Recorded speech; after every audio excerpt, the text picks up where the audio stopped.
In World War II, women took a stand for their equality, their freedom, and their place in the working environment. Women in the 1930s were expected to be able to sew and cook for their husbands. They were in charge of cleaning the house, and only 25.4% of women were working, but that would soon change. The year is 1939. World War II has just begun. Surprisingly, the devastation of the war is just a newspaper story to Americans. Little did they know that soon it wouldn't just be in the paper. The attack on Pearl Harbor. In 1941, Pearl Harbor, the American naval base, was bombed by the Japanese. This caused mass panic in the U.S. The government had to decide whether or not to declare war. The U.S. declares war. When men were offered to participate in the war, women were left behind at home. Soon, this would reach a whole new level when the U.S. begins the draft. All men between the ages of 21 and 45 were required to join the draft. The U.S. was left in a state of chaos. Who would step up to take all the jobs that the men had left behind? Women. But this didn't happen immediately. There was a steady increase of women in the working environment after the draft. The U.S. began to encourage women taking over the jobs that the men had left. Women began to take a stand for their jobs. This created many iconic characters, such as Rosie the Riveter. Rosie the Riveter was first seen not in the poster, but in the song written by John Jacob and Reed Evan Lloyd. It was issued by the Paramount Music Corporation and released in 1943.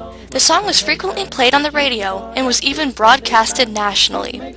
This was an amazing feat in American history, seeing as it was one of the first songs to encourage women in the workforce.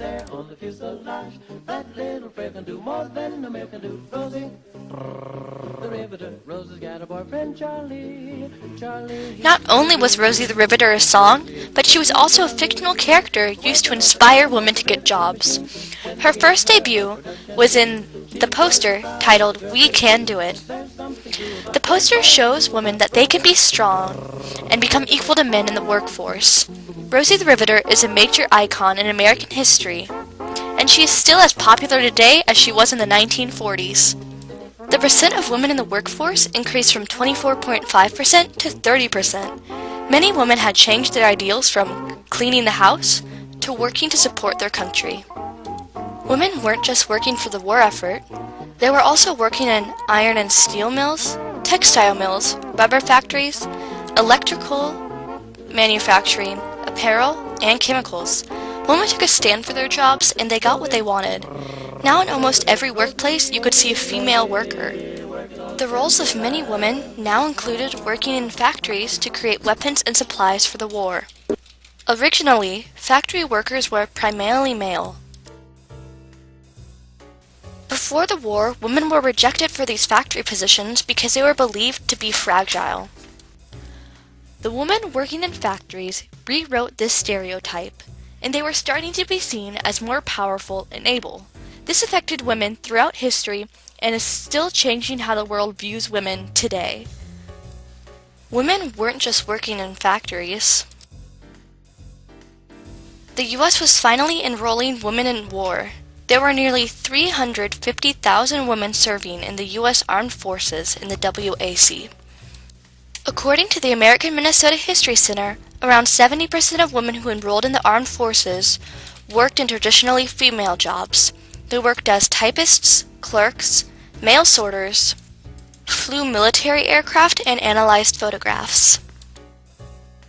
Although these jobs may have been less glorified, women were essential in maintaining the bureaucratic mechanisms that are necessary in warfare. Not all women were working in traditionally female jobs. Many were breaking down the gender stereotypes of the time and joining the WAC. When women began joining the Army, they started the WAC, Women's Air Corps. They never went on the front lines, but they were closer to the fight than they ever had been. This was a big step for the U.S. Army in having men and women equal. There are many American heroes because of the women in war, such as Virginia Hall, an alleged spy, Elise Oat, a flight nurse, Betsy Heimke, a POW camp survivor, and finally Reba Whittle, a POW nurse. Some of these women were imprisoned at POW camps, such as Lieutenant Reba Whittle. She was the only U.S. female soldier who was imprisoned as a POW. Whittle was a flight nurse with an 813th Medical Error Evacuation Squadron that logged over 500 hours.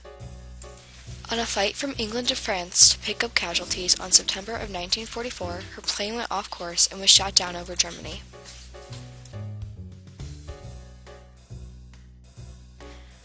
The few survivors were taken prisoners. The Germans did not know what to do with Whittle since she was their first female military POW, at least on the Western Front. A Swiss delegation that negotiated POW transfers, mostly wanted prisoners, discovered Reba Whittle in custody and began to arrange her release. Whittle, who was officially ejected by the Army Air Corps in 1941 for being underweight, was allowed to minister to the wounded in camp. Whittle was escorted by the German Red Cross away from the camp along with the dying male POWs on January 25, 1945. She was just one of so many women who survived this harsh time. Reba Whittle was not the only female imprisoned in a POW camp. We had the honor of getting a live interview from the POW camp survivor, Betsy Heimke. She was born in the Philippines and was just 12 years old when she was taken by the Japanese. We heard airplanes, and we thought, oh, hot dogs, the Americans are coming back. We're going to be freed. We won't have to worry. And then all of a sudden, we heard bombing. Boom, boom, boom. Well, you never left chapel until the service was over. And so Billy was quickly extinguishing the candles, and everybody left the chapel just as fast as could be. And my gosh, we looked above us, and those planes were not American, they were Japanese. She recollects what she had to go through every morning. Every morning and every evening we had roll call. And if it rained, we got wet. And if somebody did not show up for roll call, they made us all stand for motion on the playground, and the Japs would go in the barracks and make sure that that person was really sick and wasn't dead. And so that's why that person was not there for roll call.